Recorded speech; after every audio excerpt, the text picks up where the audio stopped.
400 കോടി രൂപ ആസ്തിയുള്ള ഒരു സ്ത്രീയാണ് നമ്മുടെ വിജയുടെ ഭാര്യ സംഗീത ലിംഗം എന്ന് പറയും.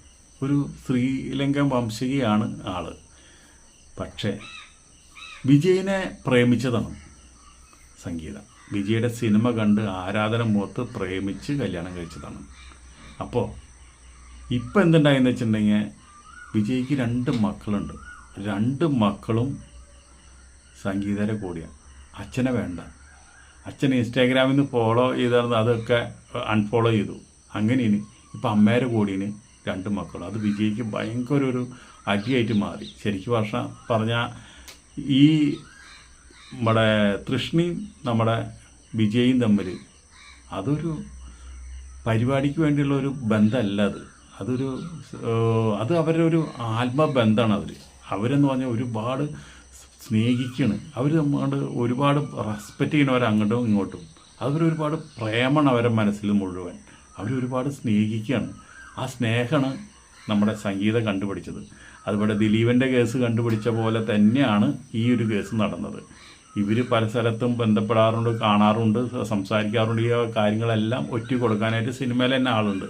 അങ്ങനെ ഒറ്റ കൊടുത്തിട്ടാണ് ഇതൊക്കെ സംഗീതം അറിഞ്ഞത്. സംഗീതം പിന്നെ ഇതിന് വളമിട്ട് കൊടുക്കാനായിട്ട് സംഗീതം സ്ഥിരമായിട്ട് UK-യിലാണ്. അവരുടെ ബിസിനസ് സാമ്രാജ്യം മുഴുവൻ അവിടെയാണ്. അതുകൊണ്ട് ഇവർക്കതൊരു വളമായി മാറി. പക്ഷേ സംഗീതനെ സ്നേഹിക്കുന്ന പോലെയല്ല കൃഷ്ണനെ സ്നേഹിച്ചു പോകുന്നത്. അവർ പരസ്പരം അങ്ങോട്ടും ഇങ്ങോട്ടും പുകഴ്ത്തും, അങ്ങോട്ടും ഇങ്ങോട്ടും റെസ്പെക്റ്റ് ചെയ്യും. അതുപോലെ തന്നെ തൃഷ്ണ ശരിക്കും പറഞ്ഞു കഴിഞ്ഞാൽ നമ്മുടെ വിജയുടെ ആരാധികയാണ്. തൃഷ്ണയുടെ ആരാധകനാണ് നമ്മുടെ വിജയ്. അതിന് ഉദാഹരണമായിട്ട് നമ്മളൊരു ചെറിയൊരു വീഡിയോ കാണാം. 20 வருஷமா அந்த பொண்ணு தன்னை ஹீரோயினாவே தக்க வச்சுக்கிறதுன்னு ஒண்ணு இருக்குல்ல, அதுவும் அதே எனர்ஜியோட அதே அழகோட. நான் யாரை சொல்றேன்ட்டு உங்க எல்லாருக்கும் புரிஞ்சிருக்கும்னு நினைக்கிறேன். எல்லாரும் இப்படி கை காட்டுவாங்க, இவங்க மட்டும் இப்படி கை காட்டுவாங்க. நோட்டீஸ் பண்ணிருப்பீங்கன்னு நினைக்கிறேன். எஸ், நம்ம இளவரசி കുന്തവൈദാ. வாழ்த்துக்கள் ത്രിഷ.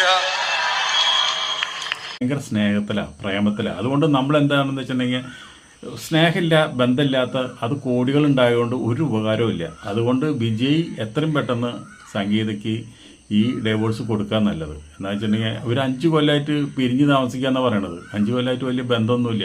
ഈ തൃഷ്ണയായുള്ള ബന്ധം നിർത്തണമെന്ന് ശക്തമായിട്ട് പറഞ്ഞിട്ട് നിർത്താമെന്ന് പറഞ്ഞിട്ട് വിജയ്ക്ക് പറ്റിയില്ല, നിർത്താൻ സാധിക്കുന്നില്ല. എന്താ വെച്ചിട്ടുണ്ടെങ്കിൽ അത് പ്രേമമായ കാരണം നിർത്താൻ സാധിക്കാത്തത്. ഒരു സെക്സായിട്ടുള്ള ബന്ധാചന എപ്പോഴെങ്കിലും പോയിട്ട് 1-2 പരിപാടി തോർത്തു കഴിഞ്ഞാൽ അത് മതിയായി, വേണ്ടാന്ന് വെച്ച് പോരും. പക്ഷേ ഇതങ്ങനെ പോരാൻ പറ്റാത്തൊരു ബന്ധമാണ് വിജയ്ക്കുള്ളത്. അതുകൊണ്ട് ഇനി സംഗീതം അങ്ങനെ നിൽക്കണതിൽ വലിയ അർത്ഥമൊന്നുമില്ല എന്ന് എനിക്ക് തോന്നുന്നത്.